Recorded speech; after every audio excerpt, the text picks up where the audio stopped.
Jeste li ikada čuli priče o mjestima koje ljudi izbjegavaju u širokom luku? O mjestima gdje tišina nije samo tišina, već osjećaj da nešto vreba u mraku. Danas vam donosimo priču o ukletom groblju, koje je među lokalnim stanovnicima poznato kao mjesto bez povratka. Ovo groblje nije samo obično zaboravljeno mjesto na kojem odmaraju duše preminulih. Njegova povijest je mračna, jeziva i ispunjena neobjašnjivim događajima. Stanovnici okolnih sela godinama govore o duhovima, nepoznatim zvukovima i jezivim prizorima koji ih prate, čak i kada se nalaze kilometrima od groblja. Danas ćemo vam ispričati najstrašnije priče koje su povezane s ovim mjestom. Od povijesti punoj tragedija do svjedočanstava onih koji su ga posjetili i nikada više nisu bili isti. Ostanite s nama do kraja jer vas čeka nevjerojatna priča koja će vas natjerati da 2 puta razmislite prije nego što kročite na napuštena mjesta. Groblje je smješteno na rubu malog sela, okruženog gustim šumama, daleko od glavnih puteva i prometnih cesta. Prema pričama starosjedioca, groblje je osnovano u 17. stoljeću, kada je kuga poharala regiju i mještani nisu željeli sahranjivati mrtve unutar sela. No, od samog početka bilo je nešto neobično u vezi s tim mjestom. Stariji stanovnici govore da su prvi pokopani bili ljudi za koje se sumnjalo da su nesveti, heretici, zločinci i oni koji su umrli pod čudnim okolnostima. Navodno je groblje odabrano jer se vjerovalo da šuma ima moć zatvoriti zlo i spriječiti ga da se širi. No, čini se da šuma nije mogla zadržati ono što je unutra. Najstariji grobovi na groblju nemaju natpise, samo jednostavne kamene oznake, što je neobično jer su u to doba grobnice često bile detaljno ukrašene. Međutim, najpoznatija grobnica na groblju je ona obitelji Radović. Lokalna legenda kaže da je obitelj Radović bila prokleta, jer su sklopili pakt s mračnim silama kako bi zadržali bogatstvo tijekom kuge. Nakon njihove smrti, grobnica je zapečaćena i nikada nije otvorena. Ljudi koji su pokušali razbiti pečat, navodno su doživjeli nesreće ili misteriozne bolesti. Tijekom 18. stoljeća mještani su počeli izbjegavati groblje, ne samo zbog njegovog zlokobnog izgleda, već i zbog neobičnih priča. Poljoprivrednici koji su prolazili tim putem često su pričali o šapatima koji dolaze iz šume. Zimi bi se na groblju mogla vidjeti svjetlost svijeća, iako nikoga nije bilo u blizini. Groblje je postajalo simbol straha, ali i fascinacije. Prve priče o ukletosti počele su se širiti već u 19. stoljeću. Stanovnici okolnih sela često su prijavljivali neobjašnjive događaje povezane s grobljem. Jedan od najpoznatijih incidenata uključuje farmera po imenu Milan, koji je jednog sumornog jutra išao svojim uobičajenim putem pored groblja. Prema njegovoj priči, dok je prolazio pored ulaza, čuo je dječji smijeh, iako nikoga nije bilo na vidiku. Smijeh ga je pratio sve do izlaza iz šume. Kad se okrenuo, vidio je ženu u bijelom kako stoji na groblju, nepomična, s glavom nagnutom u stranu. Kada je skupio hrabrost da joj priđe, ona je nestala, a na tlu su ostale svježe ruže. Slična priča dogodila se djevojci Ani, koja je s majkom skupljala bilje u šumi. Ana tvrdi da je čula kako je netko doziva po imenu, glasom svoje pokojne bake. Kada je pogledala prema groblju, vidjela je sjenku koja se brzo kretala među grobovima. Ova iskustva ostavila su dubok trag na mještanima, koji su počeli vjerovati da groblje nije samo ukleto, već i opasno za sve koji mu se previše približe. Postoji i legenda o lovcu koji je zalutao u šumu. Lovac je tvrdio da ga je dočekao stari čovjek na ulazu u groblje i upozorio ga da se vrati. Kada se lovac okrenuo da ode, čuo je korake iza sebe, ali kada se okrenuo, nikoga nije bilo. Sutradan je pronađen mrtav, s izrazom straha na licu. Jedan od najstrašnijih i najpoznatijih slučajeva dogodio se sredinom 20. stoljeća, kada je grupa tinejdžera odlučila testirati svoju hrabrost i prenoćiti na groblju.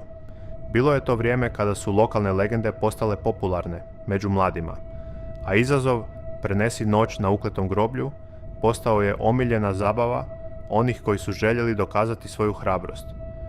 Prema priči jednog od preživjelih, sve je bilo normalno do ponoći. Tada su se počeli događati neobični i zastrašujući incidenti.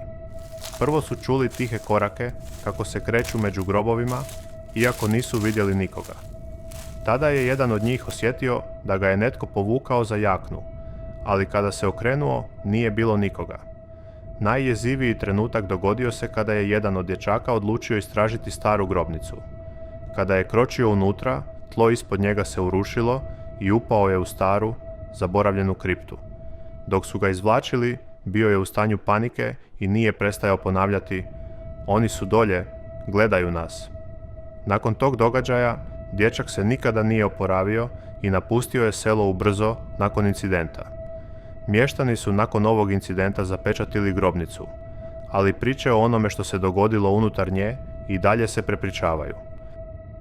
Tijekom 1980. godina groblje je imalo svog čuvara, starog čovjeka po imenu Petar, koji je živio u malenoj kolibi na rubu šume.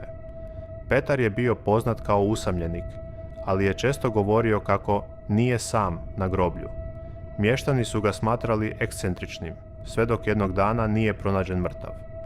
Njegovo tijelo pronađeno je uz glavnu stazu koja vodi do groblja, s licem iskrivljenim u izraz straha. Ruke su mu bile pune ogrebotina, a nokti su mu bili polomljeni, kao da je pokušavao pobjeći od nečega ili kopati zemlju. Nakon što su vlasti obavile istragu, nisu pronašli nikakve dokaze koji bi ukazivali na to što se zapravo dogodilo Petru. Nije bilo tragova napada, niti znakova da je imao zdravstvenih problema koji bi mogli objasniti njegovu smrt. Jedini trag bili su nerazumljivi simboli urezani u tlo oko njega, koje nitko nije mogao objasniti. Lokalni svećenik, koji je pozvan kako bi blagoslovio mjesto, tvrdio je da je osjetio snažnu prisutnost zla čim je kročio na groblje. Nakon ovog događaja, groblje je potpuno napušteno. Čak su i rijetki posjetitelji prestali dolaziti. Šuma je počela preuzimati kontrolu nad grobljem, zaklanjajući staze i skrivajući grobove, kao da priroda sama pokušava zaboraviti na ovo mjesto. Petrov slučaj ostao je zauvijek neriješen, ali mještani su ga koristili kao upozorenje. Nikada ne kročite na groblje, posebno noću. Od tada se počelo vjerovati da groblje nije samo ukleto, već i da nosi prokletstvo za sve koji se previše približe.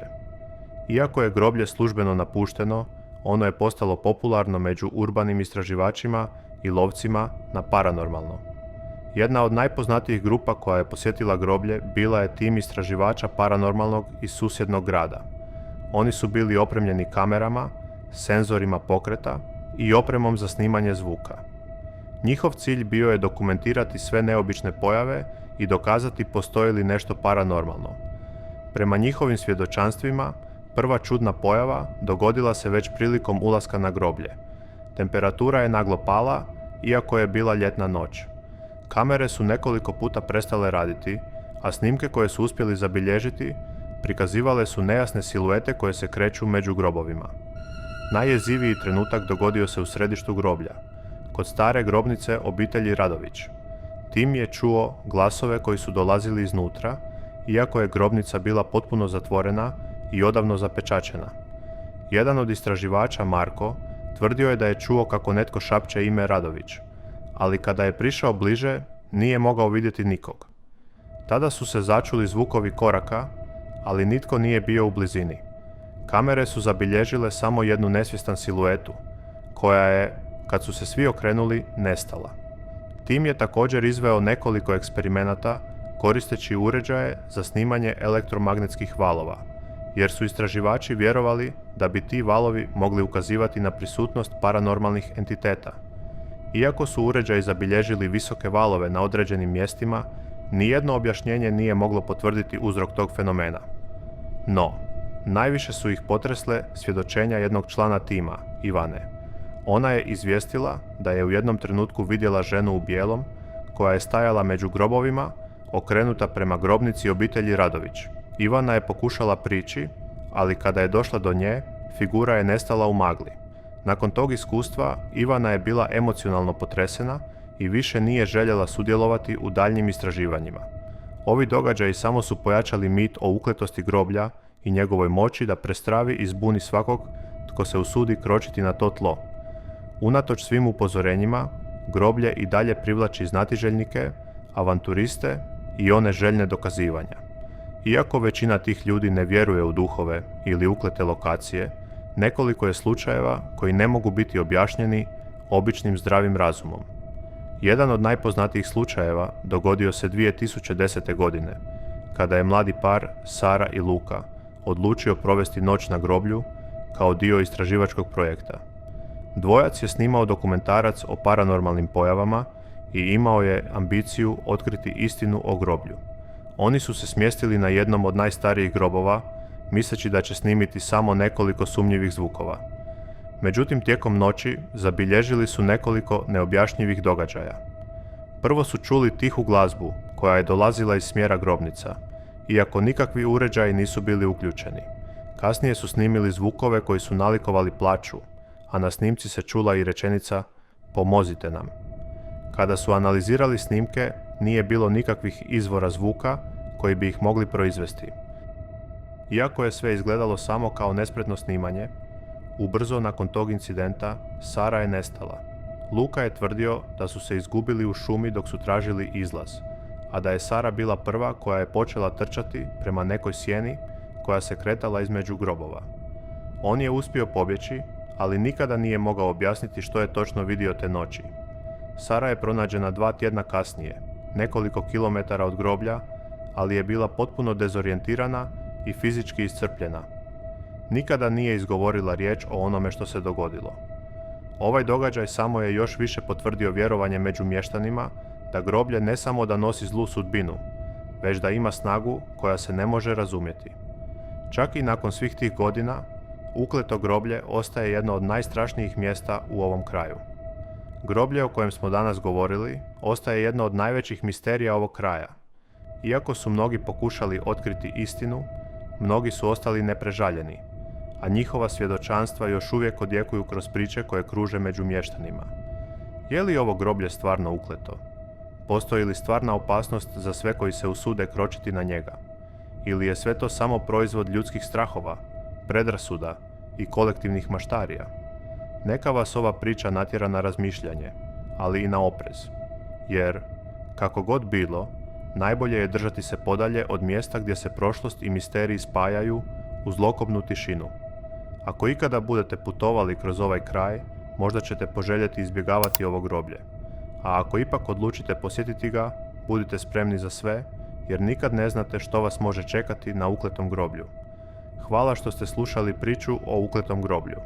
Ako želite još više ovakvih strašnih i misterioznih priča, obavezno se pretplatite na naš kanal, lajkajte video i podijelite ga s prijateljima.